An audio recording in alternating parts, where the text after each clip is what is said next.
We've got one mobile microphone right here. If you would like to ask a question, please line up to my left in this aisle, and we'll get you one at a time. Limit your comments, limit your time on the mic to a question. We're going to ask the guy holding the mic, Dan, to hang on to the mic. If you take longer a minute to get your question out, we're just going to take the mic away, okay? I think that's only fair. And I'll let you guys decide how many questions we'll do, because I'll do questions till the cows come home. I said that in San Francisco once. I said I'd do questions till the cows come home. They said, "What's a cow?" I said, "That's where the milk comes from." I thought the milk came from Whole Foods. Yes, ma'am. Yeah, you're doing marketing, and right now I'm working on a national project, and I was wondering if I could talk to you about it afterwards. Be my pleasure. It's called Operation American Spring. Have you heard of it? I haven't. You haven't? Well, it sounds like it's an oversight on my part. We need help. It's on May 16th, and it's led by Colonel Riley. He's trying to get 10 million people to D.C. Let me know afterwards, and we'll see what we can do. We're always happy to help the good guys. Hey, Bill, thank you very much for coming here. Pleasure. My question is, and I think maybe I'm a little bit paranoid, but you've seen the gecko for Geico insurance, and the one where he's standing near Boston Harbor, and he's going to get a drink have a cup of tea, and he reaches up to grab the tea bag, and the wind blows it out of his hand, and it lands in the harbor. And he turns around and he says, "Well, it looks like the party is over." Has anybody ever saw that? I haven't seen it. Look at it. To me, that is really. He said that? Yes, he did. That is subliminal, and it's not subliminal. Am I the only one that saw it? No, I have not seen that ad. If I had, I would be. If I had seen that ad, I would have said, "Well, there's one answer to this, and that is if you have Geico insurance, drop it." Absolutely. Drop it. And why are they so stupid? I mean, honestly, see, this is something I think you need to understand about Hollywood and the left in general. They only care about the message. When they made all those anti-Iraq war movies during the Bush administration, one of them, Redacted, which was made by, I can't believe I forgot his name. Brian De Palma, A-list Hollywood director. This film cost, I don't know, $8-10 million. You know what it made theatrically in the United States? I don't mean for a day or a weekend or one screen. The total theatrical draw, $25,000. Yep. $25,000. But the thing you need to understand about Hollywood and the people in these ad agencies is they'd rather lose $9 million and still stick it to the Neanderthals in flyover country than make money, because it's not their money. They all got paid in advance. They don't care. And when you hear a guy like boy, my memory's just having a major problem today. You're still young. Yeah, it's the memory's the second thing to go, I hear. It's true.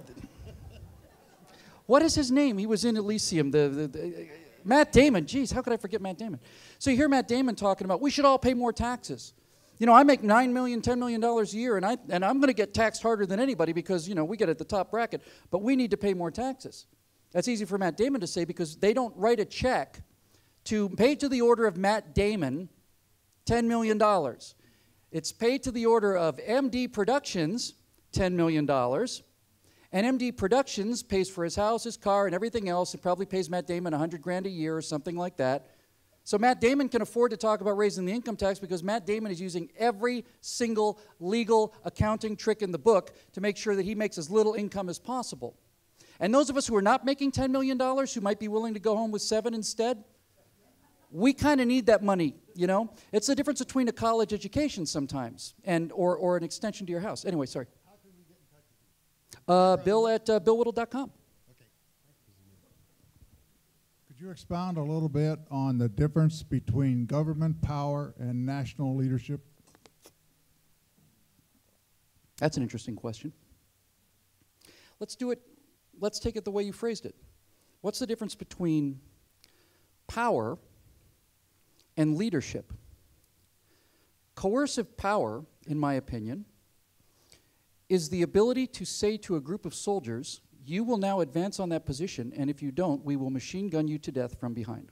That's what the Russians did. They did that in Stalingrad. If they didn't attack, they'd get machine gunned down. So, if that's coercive power, the power to say, you will do this or we will make you hurt, that is force power. That's government power. What's leadership? Leadership is follow me. Leadership is not, you guys go take that hill, I'm going to go report to battalion. Leadership is, follow me. Leadership is non-coercive. You don't have to follow a leader.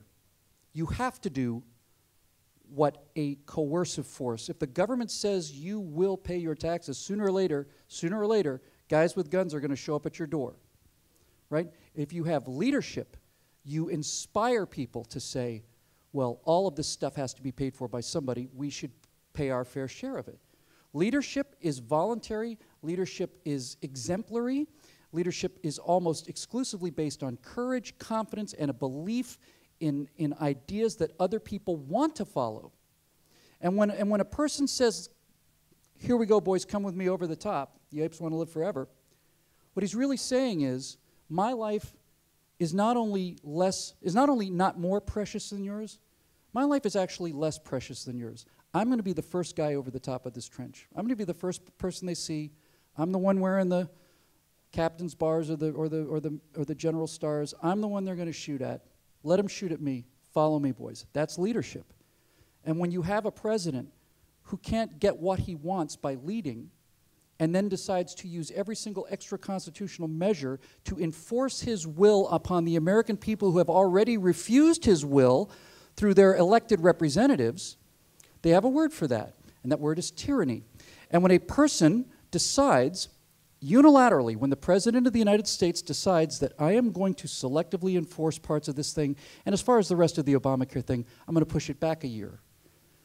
That's not how laws work. Mr. President, if you want to push this back a year, you need to take another bill to Congress, have Congress vote on it, and then we can push it back a year. If you don't do that, if you simply say this is the way it's going to be, if you're simply dictating the law, there's a word for what that person is too. A person who dictates the law is called a dictator. And that's exactly what he is. And the reason he's not called that is because of this gaslighting phenomenon we talked about earlier. If the press doesn't cover it, then it can't be a story, right? Because if it really was treason, the press would cover it. If it really was a red line, the press would cover it. We have one problem in this country. It's the same problem. We what? We have Pravda. Yeah, the New York Times. Let me tell you something, sir. I'm not kidding about this. Pravda and Stalin wished they had the kind of control over American mind space the modern media has. They wish they did. You know that Joseph Stalin, when he first saw his first movie, I forget what it was. It's a true story. When it was over, he didn't go, gosh, what a great story. Oh, God, it was so moving. He didn't say, oh, it was really terrifying or scared. Joseph Stalin saw his first movie, and the first words after it was over, out of his mouth were, this is the greatest method for controlling human thought I have ever seen. We have to do this.